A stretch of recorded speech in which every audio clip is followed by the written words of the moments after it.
I am comparing two jars of pasta sauce when the intercom says my name. The voice is the store manager voice, calm and practiced. The same voice that calls for cleanup on aisle 5 and the same voice that thanks everyone for shopping at closing time. Only this time it's personal, like I am the only customer in the building. Customer Daniel Mercer, please proceed to aisle 13B. Customer Daniel Mercer, aisle 13B. I freeze with a jar in each hand. I never tell strangers my full name. I sign up for rewards under initials. I pay with my phone. I keep my head down. I look up at the aisle marker above me. It reads 7. I can see 8 at the far end, past the cereal wall. I have shopped here long enough to know the layout by muscle memory. There is no 13B. A child laughs somewhere near the bakery. A cart squeaks. A freezer coughs cold air. Everything is normal except the impossible detail hanging in the air like a hook. I put the jars back, one at a time, as if precision will keep me safe. My right wrist feels tight under my sleeve. My watch, an old gift I keep because it still works, sits heavy against the bone. I tell myself I misheard. I tell myself the intercom glitched. I tell myself it is not my name, just similar. The watch ticks once, loud in my mind. Then again, the second hand moves counterclockwise. I stare at it. The tick is wrong, like it is chewing time instead of spending it. I whisper, barely moving my lips. That is not possible. The second hand corrects itself and resumes its normal sweep. I feel heat in my face, the familiar shame of being caught in a lie even when no one is watching. My chest tightens. I did not think of it as lying. Not really. More like self-protection. The watch has done this before, only in small ways. I have noticed it when I tell a harmless untruth, when I say I am fine to end a conversation, when I say I forgot to call back. It ticks backward for a few beats and then returns to normal, like it is keeping score in private. I am not fine. I did not forget. And I did hear my name. I walk to the end of aisle 7 and glance both ways. The store is busy enough to be comforting. A man in a work shirt scans the shelf of canned beans. A woman in a coat studies a list on her phone. A teenager pushes a cart with one hand, the other hand scrolling. Nobody reacts to the announcement. Either they did not hear it, or they heard it and did not care. I step into the main cross aisle and look up at the hanging signs. 9, 10, 11, 12. The numbers stop. The next sign is the pharmacy counter. The store ends in a wall of greeting cards and an exit. There is no 13. I laugh under my breath, a small burst of disbelief. I am not going. The watch ticks backward again, faster this time, as if it is impatient with my denial. My ears change. That is the first way I notice it. Not as sound, but as the absence of sound behaving wrong. The background noise does not fade. It compresses. It feels like invisible hands pressing on the sides of my head, pushing the air into my ear canals. The chatter and music are still there, but they are distant, muted behind a thick wall. My swallowing becomes loud. My breath becomes loud. The pressure swells until my jaw aches. I stop walking. I take a long breath and try to pop my ears. It does nothing. I tell myself it is anxiety. I tell myself it is allergies. I tell myself it is normal. The watch keeps ticking backward for 3 more seconds, then stops. The second hand sits trembling, before it resumes the correct direction. The pressure does not leave, it settles in, a steady force, as if the store has slipped into a lower atmosphere. I turn toward customer service. If the intercom is calling me, somebody made a mistake. Somebody can tell me that. As I move, the pressure increases. It is subtle, like walking uphill without noticing until your legs burn. Every step toward the front of the store pushes harder against my ears. I stop again and turn back toward the aisles. The pressure eases just a little. My mouth goes dry. It is not random. It reacts. A memory surfaces, uninvited. My father holding my wrist when I was a kid, not angry, just firm, telling me to look at him when I speak, telling me to say what happened. I would stare at the floor and lie because the truth felt too sharp. He would squeeze until the bones complained. Time goes backward when you lie, he used to say, like it was a lesson, like it was a joke. He never wore a watch. I rub my wrist and force myself to move one more step toward customer service. The pressure bites. My ears throb. I turn away, breathing fast. The store aisle numbers above me are stable, normal, but the light feels slightly too white, like the fluorescent tubes have been replaced with something colder. The music from the ceiling speakers continues, yet it feels trapped behind glass. I walk toward aisle 12 because it is the highest number I can see. The pressure eases with each step, as if I am moving with a grain of something. At aisle 12 I stop and look down the length of it. Household cleaners.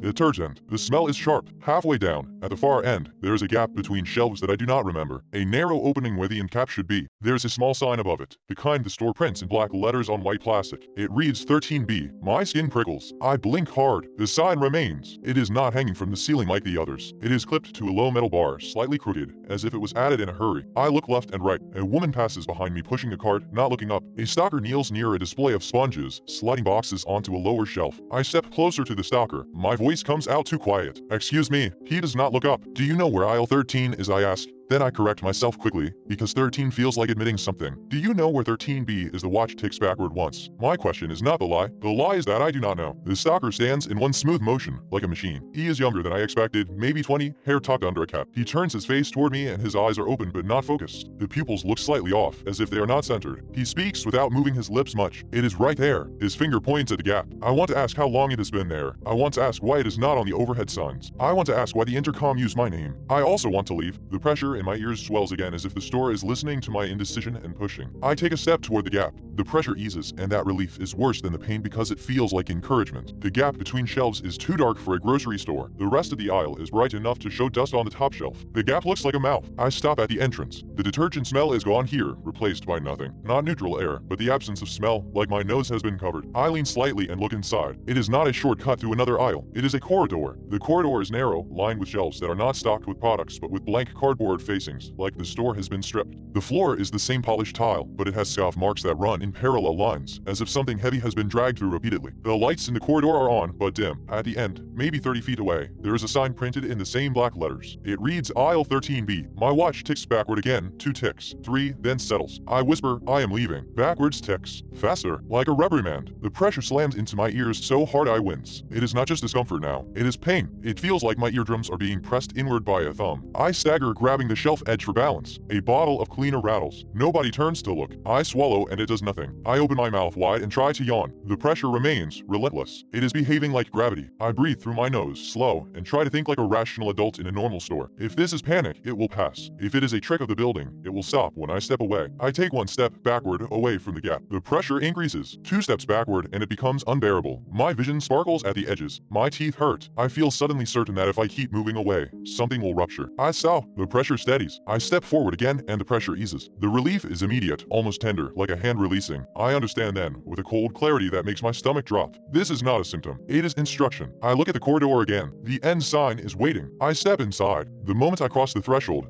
the store noise vanishes. Not fades. Vanishes like a switch has been thrown. My ears do not pop. The pressure does not go away. It changes. It becomes a solid, constant force, as if I am underwater without the wet. I turn my head back toward aisle 12. The gap behind me is gone. There are shelves behind me now, lined with blank cardboard facings, just like the corridor. No bright grocery lights. No detergent. No shoppers. My mouth opens but no sound comes. I try again, louder. Hello, my voice exists, but it is swallowed instantly. It does not echo. It does not travel. It feels like speaking into a pillow. The pressure against my ears thickens, like the silence is not empty but crowded. My watch face gleams faintly in the dim light. The second hand is moving backward, steadily now, without pause. I swallow hard. I am not lying, I say, and the words feel ridiculous in the corridor. The watch continues backward. I realize the problem. I am lying to myself about what I am in. I take a shaky breath. I'm scared, I say. The second hand stops moving backward and resumes the correct direction. The pressure eases by a fraction, enough to make me dizzy with relief. It wants honesty. I begin walking toward the sign at the end. Every step makes the silence feel thicker, as if it is compressing around me. My ears ache,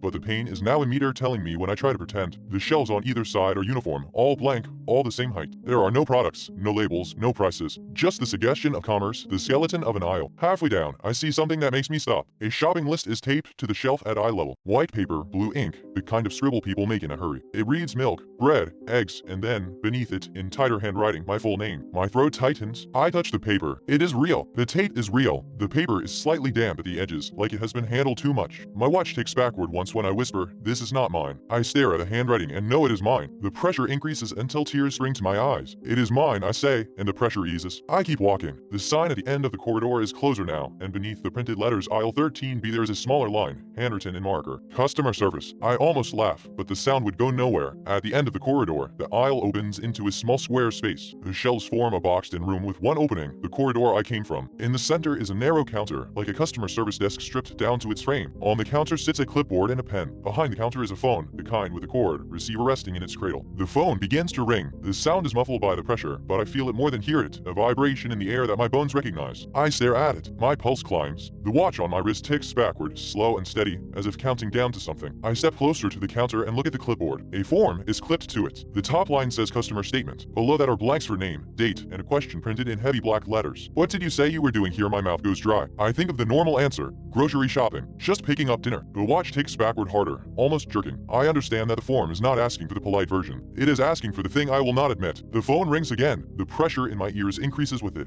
like the silence is leaning in. I pick up the pen because my hand needs something to do. The pen feels warm, as if someone else has been holding it. I do not write yet. The phone rings a third time. I reach for the receiver. My fingers hover above the plastic. If I answer, I will have to speak. If I speak, the watch will judge every word. If I lie, time will move backward on my wrist while the silence presses until I cannot bear it. My throat works. I try to decide what the truth even is. I came here for pasta sauce. That is true. I also came here because the store is a place where I do not have to think too hard, where I can walk bright aisles and pretend I am normal. The pressure swells as if it can sense the shape of my avoidance. My hand closes around the receiver. The ringing stops the instant I touch it. In the quiet, I hear something else, faint but unmistakable. Footsteps in the corridor behind me. Oh, Mayor, coming closer. I lift the receiver to my ear. The silence pushes so hard it feels like it is trying to force its way inside my skull. A voice breathes into the line. Not the manager voice, not a stranger voice. My own voice, recorded, tired, speaking as if it has been repeating the same confession for a long time. Daniel, it says, do not say you are fine. My watch ticks backward once, twice, and the footsteps behind me stop right at the entrance of the room. I turn, receiver still pressed to my ear, and the corridor opening is filled with something that looks like a person-shaped absence, a darker patch of dim light, standing perfectly still. The pressure in my ears becomes a scream without sound. On the clipboard, the pen begins to move by itself, scratching across the paper as if an invisible hand is answering for me. It writes my name. It writes the date. Then it starts filling in the question, letter by letter, and I cannot make myself look away, because the sentence it is writing is the one thing I have never said out loud, and the watch on my wrist starts spinning backward like it is trying to rewind me into a moment I cannot survive.